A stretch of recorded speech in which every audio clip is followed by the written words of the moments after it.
NFL Network analyst Daniel Jeremiah joins us now. We're a couple of weeks away from the 2020 NFL Draft. And how strange is this going to be, Daniel? How are you? I'm doing great. It's different, man. It is a different year, but I treasure every moment we can just talk about sports and get a little bit of an escape here from what's going on in the real world. So it's been fun to still stay engaged and actually have something to talk about. The draft is the only thing going on in the sports world. That is it. We'll get to some players coming up, some prospects. The Jags have 2 first-round picks. Let's talk, though, first about this virtual draft idea. All the GMs have to be in their own homes, of course. It's become a little bit of a conversation point this week of how it's going to get done. IT departments all of a sudden are in the spotlight around the league. Logistics, technology of this thing, how's it going to work, Daniel? Well, I think you're going to have a group of about 10 people probably per organization really connected and plugged in together via Zoom or whatever video conferencing program that they want to use. But I actually think it's got a chance to go off smoothly. And the way that will happen is it's going to be the teams that, I use that phrase, right, measure twice, cut once. It's the teams that are ultra prepared coming into the event. If you are on the clock, and that's in the first round, if you're on the clock and you are making the first trade phone call that you've made at that point in time, you're not doing it right.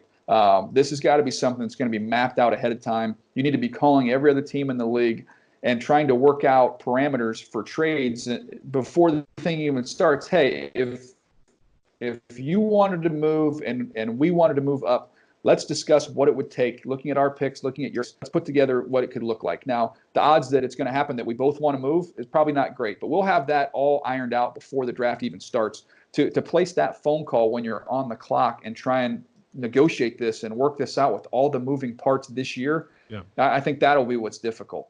And you'll find out pretty quickly, I think, who is prepared and who's not. How do the Jaguars sit, in your opinion, in that regard? Dave Caldwell's track record in this situation, it seems like they're pretty prepared most of the time.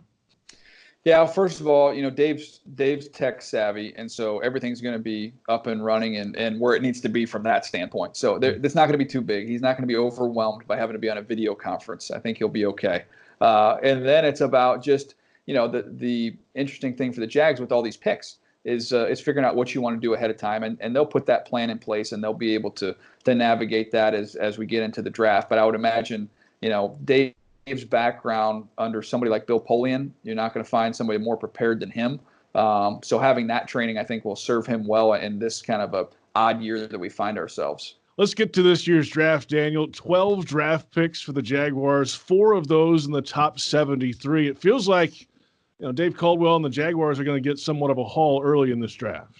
Yeah, they've got a chance to really change their team and really, create a foundation for the future with this draft as well as next year's draft. So I'm fascinated to see what they end up doing. I kind of anticipate that you will see some movement here from the Jags in this draft, and I actually think it's more likely to go in reverse than to go up. Continue to stockpile picks next year, to add more picks into next year's draft would not surprise me at all, while still being able to really add some athleticism and some playmaking to this team. Your latest mock 3.0 on NFL.com earlier this week was Mekhi Becton with the 9th pick, the tackle from Louisville, the big fella, and then Justin Jefferson, the LSU wide receiver, at number 20 overall. Both offensive picks for you. That seemed pretty interesting. Yeah, look, the holes are there on defense, and we all know where they are with who's left the building over the last 12 months. But I also think it's fascinating to see what they do, knowing Gardner Minshew showed a lot of promise last year. So if you can use this year, considering next year you have more picks, you have that if you wanted to do the quarterback thing a year from now, it might be some intriguing options there.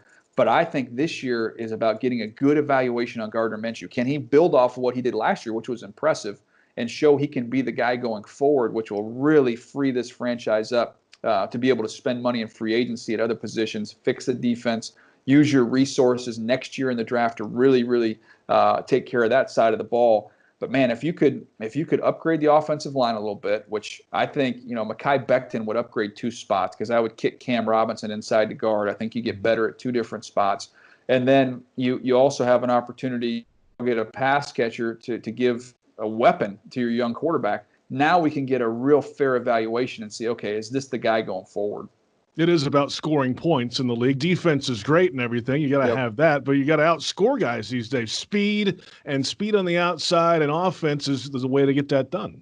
No doubt. And that's why, I think there's 4 premier receivers in this draft. Jefferson's the 4th guy for me. But when you have Ruggs and Judy from Alabama and you have CeeDee Lamb, man, it'd be awfully enticing to come away with one of those 4 guys. It's one of the deepest wide receiver drafts in a long time. I've heard you say that already here in the build-up to this NFL draft. Is this the deepest we've seen ever? It is for me, and I say that, and I want people to understand, like, there is not a Julio in this draft, not a Julio Jones. There's not an A.J. Green. There's not a Calvin Johnson in this draft. Like, those are elite players. We don't have that. What we do, though, is we have depth in rounds like 3 and 4. You're going to get a second-round quality player in the 4th round this year. It's just so many guys. It's just a volume game. So that's what gets me so excited about this receiving group. But that being said, I think there are those 4 that I mentioned, that separate from that pack. And then I think there's a little bit of a drop-off, and then there's a deep pool of guys. Daniel Jeremiah with us from NFL Network at Move the Sticks on Twitter. Jaguars have a need at cornerback, obviously, with the players that have gone over the last calendar year from that position here. Trey Herndon's on the outside. They like what he's going to be, I think, moving ahead. You got DJ Hayden inside at nickel. That leaves the other side open.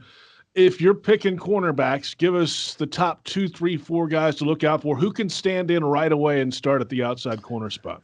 Well, sure. I mean, look, if Jeffrey Okudah is there, you turn in the card from Ohio State. He's the top corner. I don't think he's going to make it. So if we cross him off the list, now you go to C.J. Henderson from Florida, who is, I would say, is more athletic than Okudah and is a mover. But the tackling, just the inability to be a consistent tackler is what dings him a little bit. I still have him as the second corner. And then after that, a guy like Jalen Johnson from Utah, who I think is outstanding. And he might not have any one rare trait, but he is just solid across the board. And if you've seen Tre'Davious White and what he's been able to do for the Buffalo Bills, this kid reminds me a lot of him. Just a rock-solid, steady player who I think is very worthy of a first-round pick. Those would be the guys that really intrigue me. Another one I would throw out there just from a size, speed, athleticism standpoint would be A.J. Terrell from Clemson. Who I think has got a chance to be really good. Final couple of thoughts here with you. You're on the clock. The Jaguars have what needs, and what is your 9th overall pick? All right. You could go with a whole host of needs here for this football team. We've talked about wide receiver. I've mentioned potentially upgrading it at left tackle. You look at edge rusher with what's going on with Ngakoue right now. That could be a place they could look. Corner, as you've mentioned. I mean, they're really not pigeonholed into this position or that position, which means you can take the best available player. So when I look at it that way, I look at a guy like Javon Kinlaw and say, okay, out goes Calais Campbell, in comes Kinlaw. I think that would be a great fit for the Jags with their first pick, and then with their second pick. To me, I think if one of those big 4 receivers is there, it's difficult to turn that down. But let's just play it out and say those 4 guys are gone. I would say look at the position, and that's where you have a Jalen Johnson or an A.J. Terrell, I think would make some sense.